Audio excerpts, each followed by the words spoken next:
오늘 본문 말씀은 마태복음 3장 13절로 17절 말씀입니다. 마태복음 3장 13절로 17절 말씀, 하나님의 말씀입니다. 제가 봉독하겠습니다.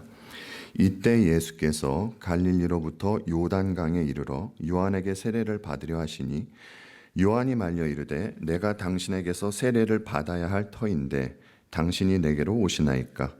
예수께서 대답하여 이르시되 이제 허락하라.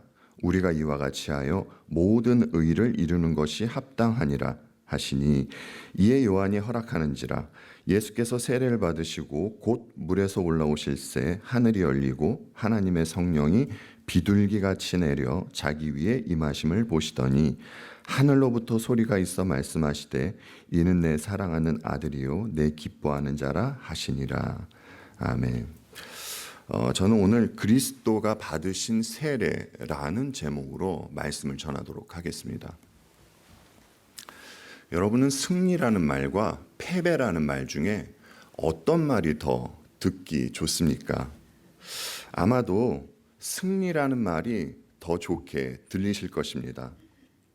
사람들은 신자나 불신자 할 것 없이 누구나 승리한다는 말을 너무나 좋아합니다. 그런데 누군가가 승리를 하려면 패배하는 자가 있어야 합니다. 당연하죠. 지금 이 시대가 지향하는 것은 승리, 성공 이런 것이에요. 내가 남보다 높은 위치에 있을 때 성공했다라는 말을 듣는 시대입니다. 사실 세상은 승리주의에 물들어 있다고 해도 과언이 아닐 것입니다. 그런데 이제 여기에 심각한 문제가 발생을 합니다. 교회가 세상이 말하는 승리주의를 따라가기 때문이에요. 그런데 여러분, 성경에서는 승리에 대한 이야기를 하지 않나요? 성경도 승리에 대한 이야기를 합니다. 여러분, 그리스도인은요, 내 행위에 따라서 그래서 승리하거나 패하는 것이 아닙니다. 주님이 하신 일로 말미암아 이미 그 승리를 보장받은 상태에서 신앙생활을 하고 있는 것이에요. 그런데 이제 저와 여러분이 생각해야 할 것은 세상이 말하고 있는 승리와 성경이 말하고 있는 승리의 개념이 다르다는 것이에요. 그리스도인이 이미 승리한 자로 살아갈 수 있는 것은 우리 주님 예수 그리스도 안에 있기 때문입니다. 여러분, 예수님께서 어떻게 죄와 사망 그리고 사탄으로부터 승리를 하셨습니까? 예, 십자가에서 죽고 부활하심으로 말미암아 승리하셨습니다. 그런데 세상의 눈으로 봤을 때 그 십자가가 어떻게 보였을까요, 여러분? 아니, 십자가에 달리신 분이 어떻게 보였을까요? 승자, 패자, 어떻게 보였겠습니까? 패자로 보였습니다. 그러나 하나님은 세상이 패자로 보는, 패배로 보는 그 험한 십자가에서 승리를 만들어내신 것입니다. 다른 말로 하면 죽음에서 생명을 창조하셨다라는 것이에요. 오늘 우리가 살펴본 본문에서 이러한 의미가 담겨 있는 것을 저와 여러분이 함께 나누게 될 것입니다. 이제 본문으로 들어가기에 앞서 여러분에게 질문 하나 드리겠습니다. 세례 요한이 행한 이 물세례와 회개의 선포는요, 의인에게 해당하는 것이 아니라 죄인에게 해당하는 것입니다. 그런데 씻을 죄도 없으시고 버릴 죄도 없으신 우리 주님께서 왜 요한에게 세례를 받으러 오셨을까요?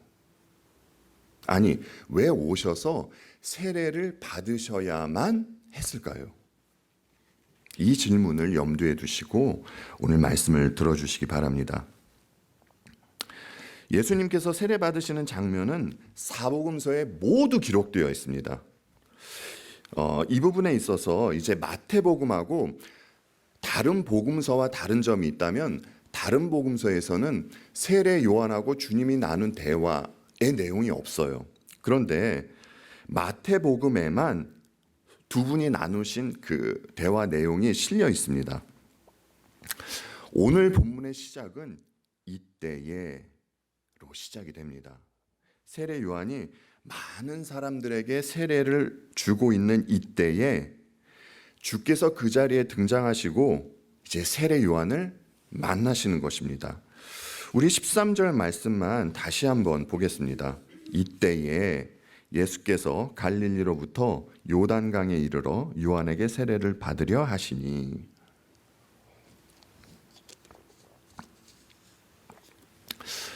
요한과 주님이 만나게 되는 곳이 어디입니까, 여러분? 요단강이죠. 유대인에게 있어서 요단강은요, 굉장히 특별한 곳이에요. 이들이 요단강을 왜 특별히 여기는지 간단하게 두 가지만 말씀을 드리자면요. 우선 이곳은 이스라엘이 40년 광야 생활을 마치고 가나안에 입성하기 위해서 건넜던 곳이었기 때문입니다. 그리고 세례 요한이 상징하고 있던 이 엘리야 선지자가 하늘로 승천하기 전에 그 전에 건넜던 곳이 요단강이기 때문이에요. 이런 일이 있었던 곳이기 때문에 유대인들은 요단강에 큰 의미를 두고 있었습니다. 그런데 구약의 마지막 선지자인 세례 요한과 예수님께서 바로 이 요단강에서 만남을 갖게 되는 것입니다. 이 요단강에서 어떤 영적인 사건이 이제 발생하게 되는 것이에요. 본문 13절과 14절에서 보여주듯이 주님이 요한을 만나러 오신 목적은 그에게 세례를 받기 위해서입니다. 그러나 요한은 자신에게 세례를 받으러 오시는 주님을 말려요. 그러니까 너무 그것이 황송한 것입니다. 요한은 주님의 신을 들기에도 감당치 못하는 마음입니다. 그런데 이런 주님이 자기에게 세례를 받으려 한다는 것이 감당이 되질 않는 것이에요. 그런데 주님은 이런 요한에게 말씀을 하시죠. 이제 허락하라. 우리가 이와 같이 하여 모든 의를 이루는 것이 합당하니라 라고 말입니다. 왜 예수님께서 요한에게 세례를 받으셔야 그래야 모든 의를 이루시게 되는 것입니까? 주님의 말씀하신 모든 의라는 것이 무엇이죠, 여러분? 여기서 말씀하신 모든 의는 성부의 뜻을 이루어야 한다라는 의미입니다. 그러면 예수님께 두고 있던 성부 하나님의 뜻이 무엇이었습니까? 교회, 즉 새로운 이스라엘을 대신해서 주께서 십자가에 달리는 것이 성부 하나님의 뜻이었습니다. 그래서 주님은 아버지의 뜻을 이루기 위해서 십자가에 달리시려고 이 땅에 오신 것이죠. 이런 이유에서 주님은 죄인들과 같은 모습이 되기 위해서 세례를 받으시려고 하는 것이에요. 이에 대해서 이사야 선지자가 미리 예언을 했었습니다. 이사야 53장 11절로 12절 말씀 함께 보겠습니다. 그가 자기 영혼에 수고한 것을 보고 만족하게 여길 것이라. 나의 의로운 종이 자기 지식으로 많은 사람을 의롭게 하며 또 그들의 죄악을 친히 담당하리로다. 그러므로 내가 그에게 존귀한 자와 함께 몫을 받게 하며 강한 자와 함께 탈취한 것을 나누게 하리니 이는 그가 자기 영혼을 버려 사망에 이르게 하며 범죄자 중 하나로 헤아림을 받았음이니라.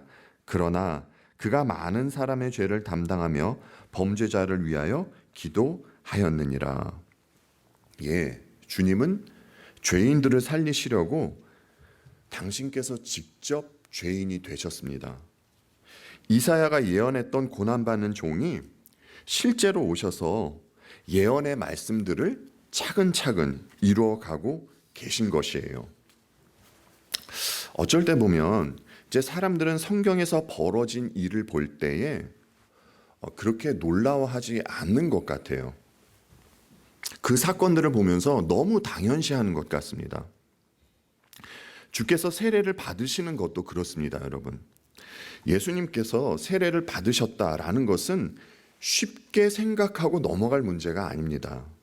주께서 세례를 받으셨다라는 것은 거룩한 분께서 죄인들과 동등됨을 취하셨다라는 그런 의미가 있는 사건인 것이에요.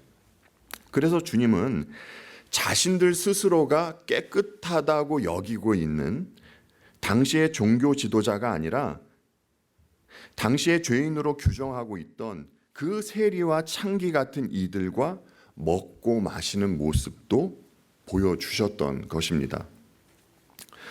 그래서 주님은 이런 죄인을 대표해서 세례를 받으신 것이에요. 그리고 한 걸음 더 나아가 주님은 죄인들을 위해서 당신의 몸을 대속물로 드리는, 그래서 그들을 섬기는 종의 모습도 보여주셨던 겁니다. 오늘날에는 이제 저도 설교자이지만 오늘날에는 설교에서 죄, 심판, 지옥에 대한 내용이 없어지고 있는 실정입니다. 사람들이 이런 내용을 들으면 기분 나빠하기 때문이에요. 사람들은 교회에 와서 좋은 이야기를 듣고 싶어 합니다. 하지만 여러분, 도대체 뭐가 좋은 이야기입니까? 죄인들에게요, 괜찮아. 당신 복 받을 거야. 이렇게 이야기하는 것이 좋은 이야기입니까? 아니, 우리에게 복음, 구원에 대한 이야기 말고 또 무슨 좋은 이야기가 있겠습니까? 근데 여러분, 복음이 정말 우리에게 기쁜 소식으로 다가오려면 알아야 할 사실이 있어요. 예수님이 아니면 내가 정말 죄인 중에 괴수이고 내가 지옥 자식이며 내가 심판받아 마땅한 존재다라는 이런 인식이 있어야 합니다. 여러분, 이러한 인식이 없이는 그저 교회 다니는 기독교 종교인으로 지낼 수는 있지만 절대 신앙인으로는 살아갈 수가 없는 것입니다. 우리는 성경이 말하는 심판 교리에 대해서 진지하게 생각해 봐야 합니다. 하지만 여러분, 그렇다고요, 심판을 두려워할 필요는 없습니다. 왜냐하면 우리의 주인 되시는 예수 그리스도께서 우리를 대신하여 심판을 받아주셨기 때문이에요. 그래서 예수님께서 재림하시는 날이 성도에게는 구원의 날이 되는 것입니다. 그러나 불신자들에게는요, 그날이 무서운 심판의 날이 되는 것입니다. 이것은 제가 사람들에게 교회 다니라고 협박하려고 하는 말이 아닙니다. 성경이 이렇게 증언하고 있기 때문에 저는 이에 대해서 전하고 있는 것이에요. 그러니까 똑같은 심판이 일어나는 날, 어떤 이들에게는요, 이 날이 구원의 날이 되는 것이고요, 또 다른 이들에게는 이 날이 멸망의 날이 되는 것입니다. 근데 여러분, 이와 같이요, 세례도 그렇습니다. 여러분께서 알고 계시듯이 이제 고린도전서 10장에는 이스라엘 백성의 홍해를 건넌 그 사건을 이제 사도 바울이 세례받은 것으로 이제 말을 하고 있습니다. 그런데 같은 홍해를 건너는데 이스라엘 백성은 그 홍해에서 살아나오고 또 애굽 군인들은 그곳에서 수장을 당해 죽고 맙니다. 같은 세례를 받는데 이스라엘 백성은 살고 애굽 군인은 죽습니다. 여러분, 왜 이런 일이 벌어지는 것입니까? 이스라엘은 선하고 애굽 군인들은 악해서인가요? 아닙니다. 여러분, 우리가 알잖아요. 이스라엘 백성은 절대 선하지 않습니다. 이게 의인은 없나니 한 사람도 없어요. 하지만 그들이 홍해에서 살아나올 수 있었던 것은 그들이 주님을 모형으로 하고 있는 모세에 그에게 속해 있었기 때문에 살 수 있었던 것입니다. 사도 베드로는요, 이 세례에 대해서 이렇게 이야기를 합니다. 베드로전서 3장 20절로 21절 말씀 함께 보겠습니다.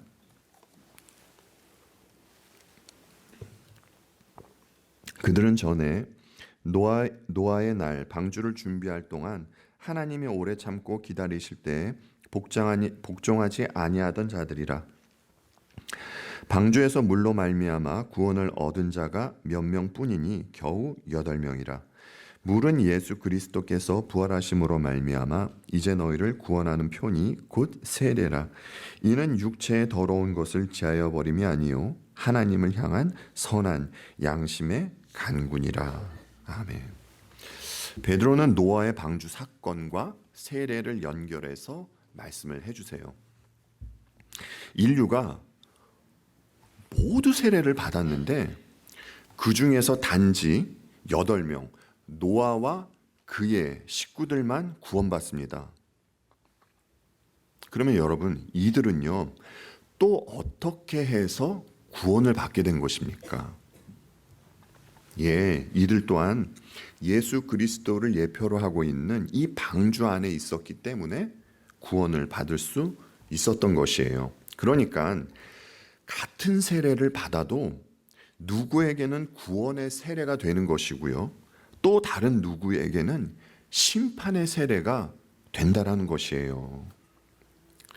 그리고 주님의 세례는 이제 주님을 믿는 우리의 삶에 큰 영향을 미치게 되는데요. 이런 것입니다. 이제 마태복음 20장에 가면 어떤 어머니가 등장을 하셔서 주님께 무언가를 청합니다. 그러니까 여러분께서 이미 잘 알고 계시는 내용입니다. 자신의 두 아들을 천국에서 주님의 좌우편에 앉혀달라는 그런 청입니다. 그런데 이 내용이요, 여러분, 마가복음 10장에도 기록되어 있어요. 그런데 마가복음에서는 어머니가 등장을 하지 않습니다. 마가복음에서는 세베대의 아들 야고보와 요한이 직접 이제 주님께 주님의 그 좌우편에 앉게 해달라는 이런 청을 드려요. 이때 주님은 그들의 청을 들으시고 질문을 하십니다. 너희는 내가 마시는 잔을 마시며 내가 받는 세례를 받을 수 있겠니? 라고 물으십니다. 예수님께서 말씀하시는 잔과 세례가 가리키고 있는 것은 십자가입니다. 하지만요, 야고보와 요한은 주께서 하신 질문이 어떤 의도로 하신 질문인지 모르고 그 의미를 모르는 상태에서 자신들은 할 수 있다고 그렇게 대답을 합니다. 그런데 이제 우리는 이 부분을 눈여겨봐야 해요. 주님은 야고보와 요한이 질문의 뜻을 모르고 대답했다는 것을 알고 계셨습니다. 그럼에도 불구하고 주님은 야고보와 요한이 대답한 대로 될 것이다라고 그렇게 말씀을 하세요. 너희는 내가 마시는 잔을 마시며 내가 받는 세례를 받으려니와 라고 이렇게 말씀을 하십니다. 아니, 예수님께서 아무것도 모르고 있는 그들에게 왜 이렇게 말씀을 하시는 것입니까? 왜냐하면 이제 이들은 예수님과 같은 삶을 살게 될 것을 주님은 아셨기 때문에 그렇게 말씀을 하신 것입니다. 여러분은 이미 이들의 삶과 이 땅에서의 마지막을 알고 계실 것입니다. 주께서 그러하셨듯이 이들은 핍박당하는 삶을 살다가 순교의 자리로 갑니다. 야고보는 복음을 전하다가 아그리빠에 의해서 순교를 당하고 맙니다.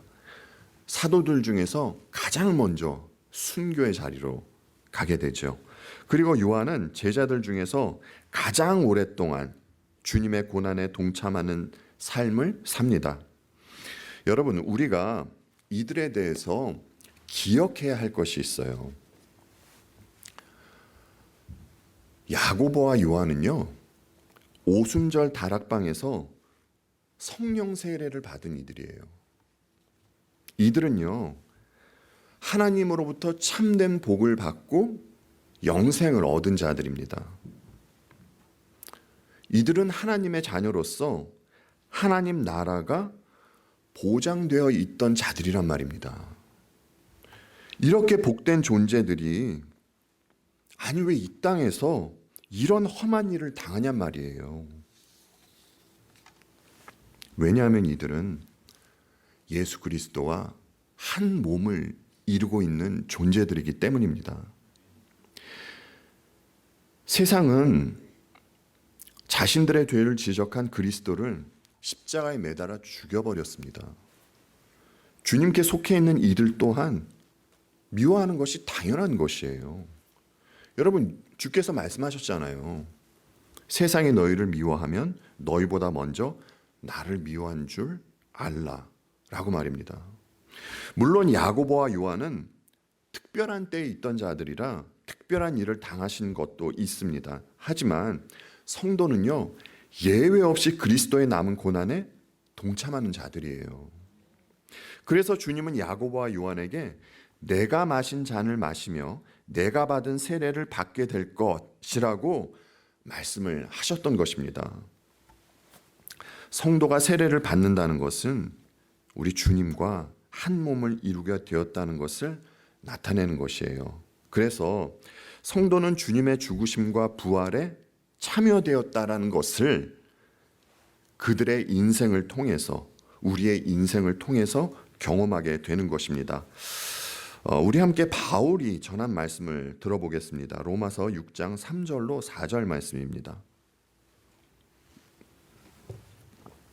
무릇 그리스도 예수와 합하여 세례를 받은 우리는 그의 죽으심과 합하여 세례를 받은 줄을 알지 못하였느냐. 그러므로 우리가 그의 죽으심과 합하여 세례를 받음으로 그와 함께 장사되었나니 이는 아버지의 영광으로 말미암아 그리스도를 죽은 자 가운데서 살리심과 같이 우리로 또한 새 생명 가운데서 행하게 하려 함이라. 아멘. 예, 성도는 그리스도와 함께 죽은 자들이에요. 죄에 대해서 죽은 존재들입니다. 그리고 영생마저 얻은 복된 존재입니다. 하지만 이 땅에서는 주님의 죽으심에 동참하는 그러한 일을 경험하게 된다라는 것입니다. 예, 이것을 대표적으로 이제 제자들을 통해서 보여주고 있는 것입니다. 그리고 예수님께서 세례를 받으시고 물에서 올라오실 때 또 어떤 일이 벌어지게 됩니까? 본문 16절하고 17절 말씀만 다시 한번 볼게요. 예수께서 세례를 받으시고 곧 물에서 올라오실새 하늘이 열리고 하나님의 성령이 비둘기같이 내려 자기 위에 임하심을 보시더니 하늘로부터 소리가 있어 말씀하시되 이는 내 사랑하는 아들이요 내 기뻐하는 자라 하시니라. 예, 성경에는 직접적으로 삼위일체에 대해서 언급한 부분이 없습니다. 하지만 지금 읽은 본문을 보면서 우리는 삼위일체에 대해서 알 수 있는 것입니다. 이곳에 성부, 성자, 성령 모두 등장하십니다. 특이한 것이 예수님께서 물에서 올라오실새 하늘이 열렸다고 합니다. 하늘 문을 여는 기도 이런 이야기가 있던데 사람의 힘으로는 하늘의 문을 열 수가 없습니다. 하늘이 열렸다라는 것은요, 여러분, 하나님께서 여셨다는 것이에요. 그러니까 열린 이야기가 나와서 말씀을 드립니다. 예수님께서 하신 일로 열린 것이 또 있습니다. 주님이 십자가를 지실 때 성소의 휘장이 열리게 되죠.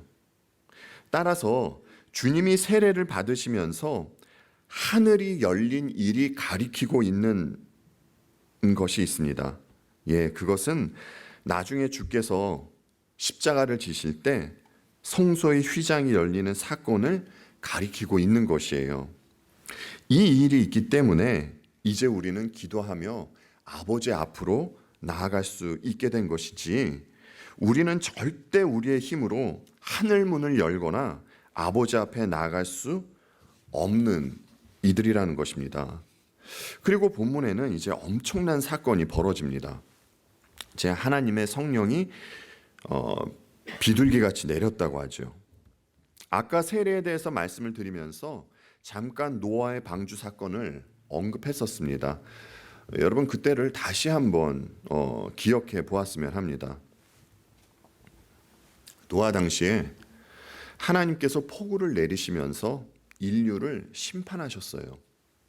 그리고 이 폭우가 멈추게 되었을 때 노아가 물이 얼마나 줄었는지 알고 싶어서 이제 처음에는 까마귀를 날려보냈다가 이제 나중에는 비둘기를 날려보냈습니다.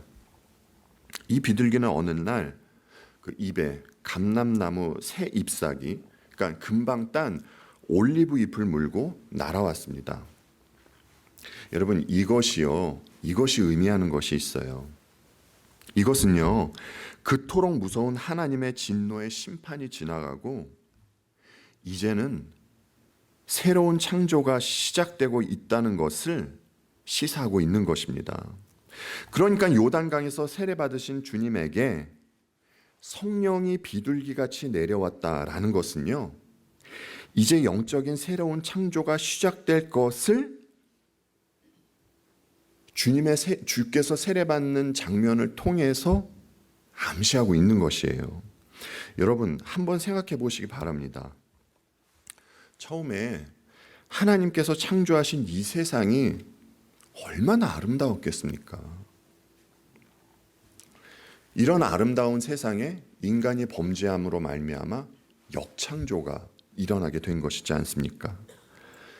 역창조가 일어나게 되었다라는 것은 하나님께서 세운 그 아름다운 질서가 파괴되었다는 것이에요. 그런데 여러분 세례 요한이 뭐라고 외쳤습니까? 회개하라, 천국이 가까이 왔느니라. 그렇죠. 천국이 왔는데 그런데 여전히 창조 질서가 파괴되어 있으면 안 되잖아요, 여러분. 그래서 죄로 인하여 무너진 질서를 주님이 오셔서 다시 새롭게 세워가는 것입니다.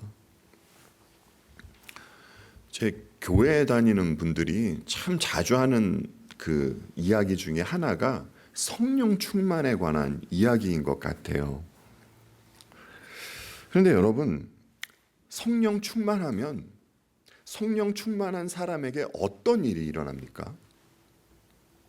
막 보지 못하던 것을 보게 되고 정말 예언하고 방언하고 막 그렇게 되나요? 그러니까 여러분께서 이제 에베소서를 보셔서 아실 것이에요. 그러니까 에베소서를 보시면요, 사도 바울이 성령 충만을 받으라라고 이렇게 이야기를 하고요. 그 뒤에 어떤 내용이 나오냐면요, 아내들아, 남편들아, 자식들아, 아비들아, 종들아, 상전들아, 이런 내용이 나와요. 그러니까 여러분 성령 충만하면 일상의 삶에서 뒤틀리고 일그러졌던 그 질서가 회복된다는 것이에요. 아내로서, 남편으로서, 자식으로서, 아비로서, 종으로서, 상전으로서 의 역할을 잘 할 뿐만이 아니라 이제 상대방을 그리스도의 렌즈로 바라볼 수 있는 그러한 시각이 생긴다는 것입니다. 이렇게 될 때에 비로소 가까운 곳부터 질서가 하나님께서 그 처음에 세워주셨던 그 아름다운 질서가 잡혀가는 것이에요. 그리고 16절 말씀을 보면서 이제 이런 질문이 듭니다. 아니, 예수님은 인간이시면서 동시에 하나님이신데 꼭 우리 주님께 성령 하나님께서 임하셔야만 했을까? 라는 질문 말입니다. 여러분께서 알고 계시듯이 수없이 많은 사람들이요, 기독론을 흔들어댑니다. 그러니까 가장 많이 말하는 것이 우리 주님은 하나님이 아니라 그는 정말 고급한 도덕 선생이요 윤리 선생이다 라고 그렇게 이야기하는 것입니다. 그리고 16절 말씀을 들어서 이렇게도 이야기를 합니다. 거봐라, 예수는 원래 하나님이 아니라 인간인데 그런데 이때 신적인 힘을 갖게 된 것이다. 이렇게 이야기를 하면서 기독론을 흔들어댑니다. 그런데 여러분, 사도 바울이 어떤 말을 했습니까? 한 사람이 순종하지 아니함으로 많은 사람이 죄인 된 것 같이 한 사람이 순종하심으로 많은 사람이 의인이 되리라 라는 말씀을 하셨잖아요. 주님은요, 완전한 하나님이시면서 동시에 완전한 사람이세요. 그런데 주님은 공생애를 하시면서 단 한 번도 신적인 능력을 사용하지 않으셨습니다. 왜냐하면 주님은 첫사람 아담이 실패한 것을 다시 회복시키실 그 둘째 아담으로 오셨기 때문이에요. 만약 우리 주님께서 하나님으로서 신적인 권능을 사용하셨다면, 그렇다면 주님은 둘째 아담이 되실 수 없으셨을 것이에요. 그러면 저와 여러분에게는 구원에 대해서 꿈도 꿀 수 없었을 것입니다. 주님은 하나님이시지만 동시에 참 인간으로서 새로운 이스라엘의 대표이셔야만 하는 것입니다. 오늘 본문 뒤에는 이제 주님이 성령에 이끌려서 광야로 가시는 내용이 소개됩니다. 마귀가 주님을 시험하는 것이 이제 예수님의 신적인 권능을 사용하라라는 것이었어요. 여러분 기억나실 것이에요. 내가 만일 하나님의 아들이거든 이러면서 말이죠. 근데 여러분 그 마귀가 주님을 광야에서 시험하실 때 했던 이 말을요, 주께서 십자가를 지실 때까지도 계속하고 있다라는 것 여러분 잘 알고 계실 것이에요. 그렇죠? 주님이 십자가를 지실 때 그러잖아요. 하나님의 아들이거든 거기서 내려와 보라고요. 예, 이렇게 사단은 계속해서 이러한 말로 주님을 시험했던 것입니다. 그런데 주님은 끝까지 신적 권능을 사용치 않으셨습니다. 왜 그럴까요? 예, 만약 주께서 신성을 사용하셨다면 주님은 더 이상 사람의 대표로 설 수 없기 때문인 것이에요. 그래서 성령께서 주님께 임하신 것입니다. 성령이 주님과 함께 하시면서 예수님을 돕고 보호하시기 위해서 말이죠. 그리고 우리가 보면 이제 주께서 많은 기적을 일으키시잖아요. 이런 기적들도 성령의 도우심으로 일으키는 것이지 예수님의 신적인 능력을 사용해서 그러한 기적을 일으킨 것이 아니란 것이에요. 이런 이유들로 인해서 예수님께서 참 하나님이심에도 불구하고 성령의 능력을 힘입은 것입니다. 자, 그리고 이제 역사적인 순간이 등장합니다. 주께서 세례를 받고 물에서 나오셨을 때 이제 성부 하나님의 음성이 들려오죠. 이는 내 사랑하는 아들이요 내 기뻐하는 자라. 여러분, 사람이 자식을 낳으면 사람을 낳습니다. 그렇죠? 너무나 당연한 말이죠. 성부는 예수님이 아들이라고 공적으로 선포를 하고 계신 것이에요. 환원하자면 예수님께서 하나님이라고 성부께서 증언하고 있는 것입니다. 그리고 이와 관련해서 이제 잠깐 언급하고 싶은 사항이 있습니다. 그러니까 사람이 자식을 낳을 때는요, 여러분, 없던 생명체가 어느 순간 만들어져서 탄생하는 것이지 않습니까? 그런데 성자는요, 영원 전부터 없으셨던 적이 없으세요. 성자는 영원 전부터 계셨던 분입니다. 창세 전에 원래 성부 하나님만 계시다가 그러다가 어느 순간 성자가 생겨나시고 그리고 또 조금 지나니까 이제 성령이 생겨나시고 그런 것이 아니란 것이에요. 삼위일체 하나님은요, 영원 전부터 항상 함께 계셨습니다. 그런데 많은 사람들이 원래 성부는 영원 전부터 있었지만 성자는 어느 순간 피조된 것이다 라고 이렇게 이야기를 합니다. 근데 여러분, 이것은요, 성경이 말하고 있는 바가 아닙니다.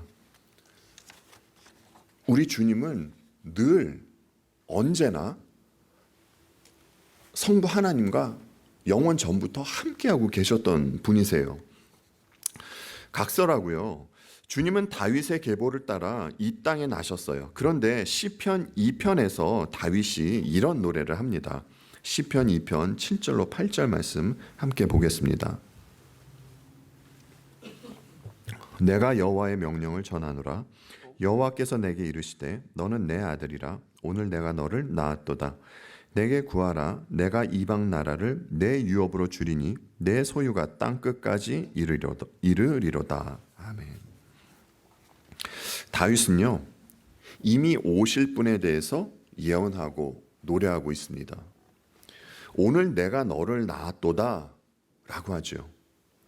여기서 말하는 오늘은 주님이 나신 날을 말하는 것이 아니에요. 크리스마스를 말하고 있는 것이 아닙니다. 주께서 왕으로 등극하시는 때를, 그때를 말하고 있는 것이에요. 그러니까 본문 17절 말씀만 다시 볼게요.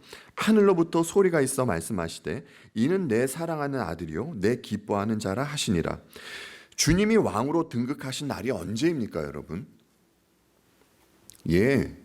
요한으로부터 세례를 받으신 날이에요.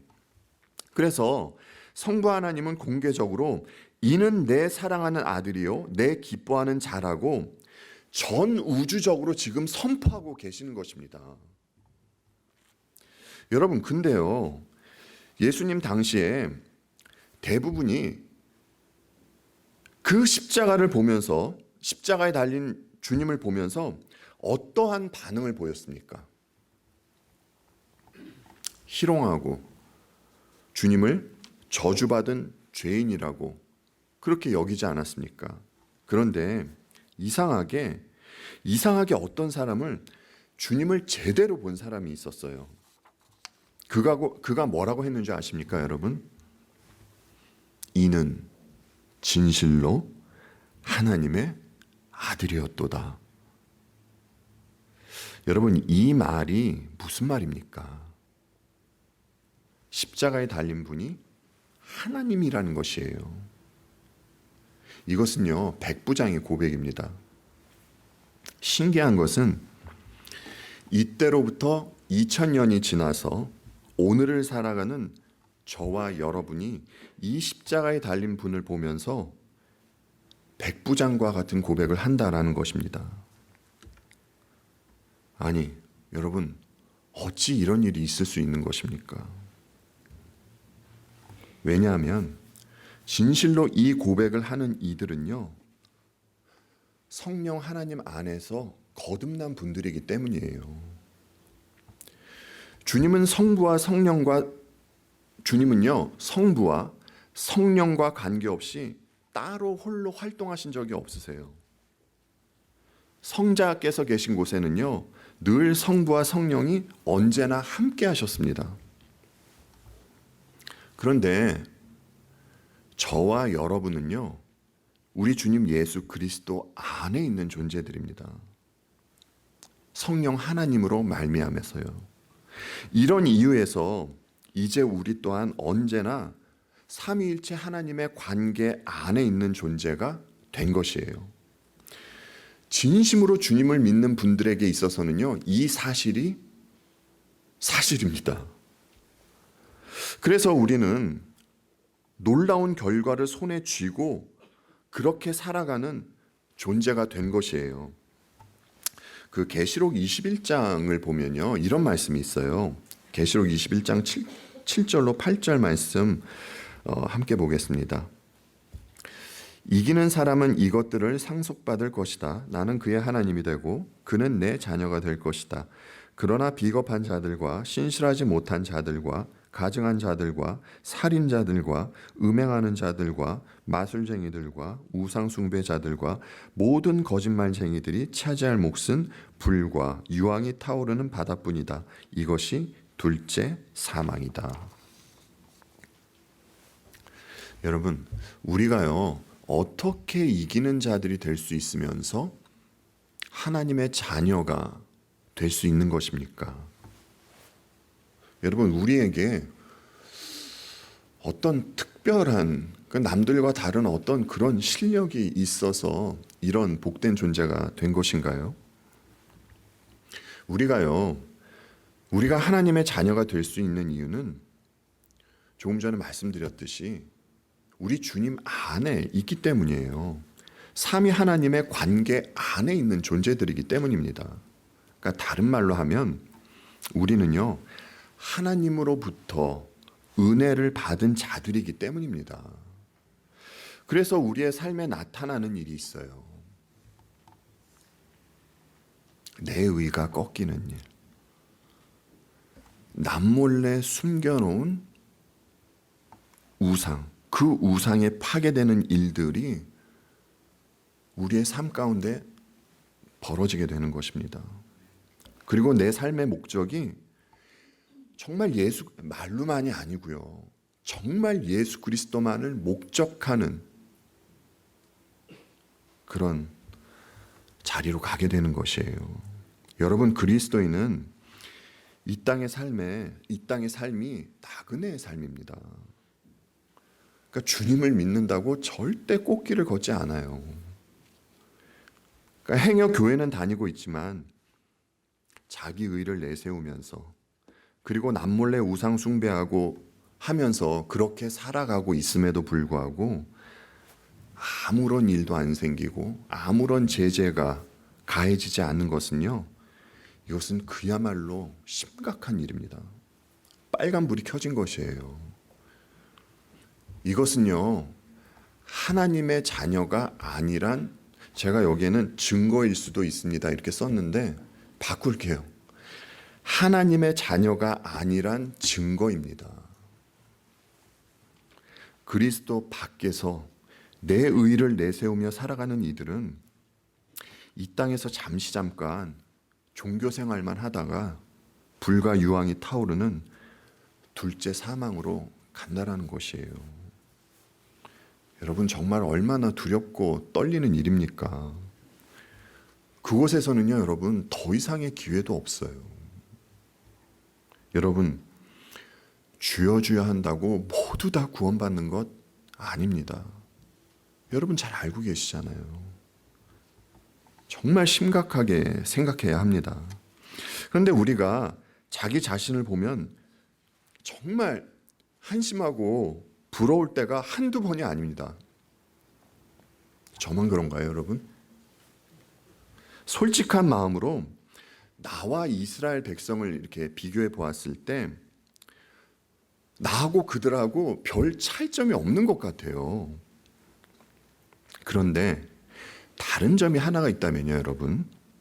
단 하나, 나를 위해서 주께서 해주신 일이 있다라는 것이에요. 여러분, 그 일이 무엇입니까?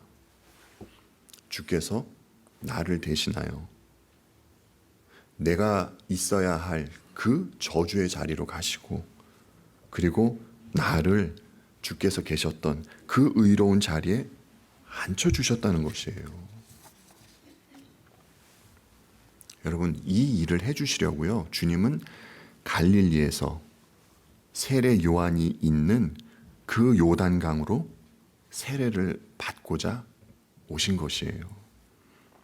그래서 주께서 세례를 받으시고 하나님으로부터 들으신 그 말씀, 이는 내 사랑하는 아들이요 내 기뻐하는 자라는 이 말씀을 우리도 동일하게 들을 수 있는 하나님의 자녀가 된 것이에요. 사람은 예외 없습니다. 예외 없이 이 세상과 작별하는 날을 맞이합니다. 그리고 누구나 영적인 요단강을 건너게 됩니다. 주님 안에 있는 자들은 가나안이 상징하고 있는 이 완성된 하나님 나라로 갈 것이고, 주님 밖에 있는 자들은 영원토록 불과 유황이 타고 있는 곳으로 가게 될 것입니다. 오늘 우리가 살펴본 본문은 마태복음에 실려 있는 내용입니다. 마태복음의 주제는요, 예수님은 구약부터 예언하던 그 메시아이시고 우리 주님으로 말미암아 이 땅에 천국이 임했다라는 것이에요. 그래서 사실 주님을 믿는 이들은 이 땅에서부터 천국을 살아가고 있는 이들입니다. 그런데 아까 말씀드렸듯이 세상에 임한 천국을 살아가는 이들은 자기 의가 무너지는 경험을 하게 돼요. 그래서요, 실상은 천국을 살아가고 있음에도 불구하고 때로는 작은 지옥을 맛보게 되는 것입니다. 그리고 이러한 과정을 통해서 정말 진실된 마음으로 예수님만 믿고 의지하는 그 복된 자리로 가게 되는 것이에요. 여러분, 세상이 이런 자들을 보면서 어떻게 생각할까요? 아, 저들은 진정한 승자다, 이렇게 생각을 할까요?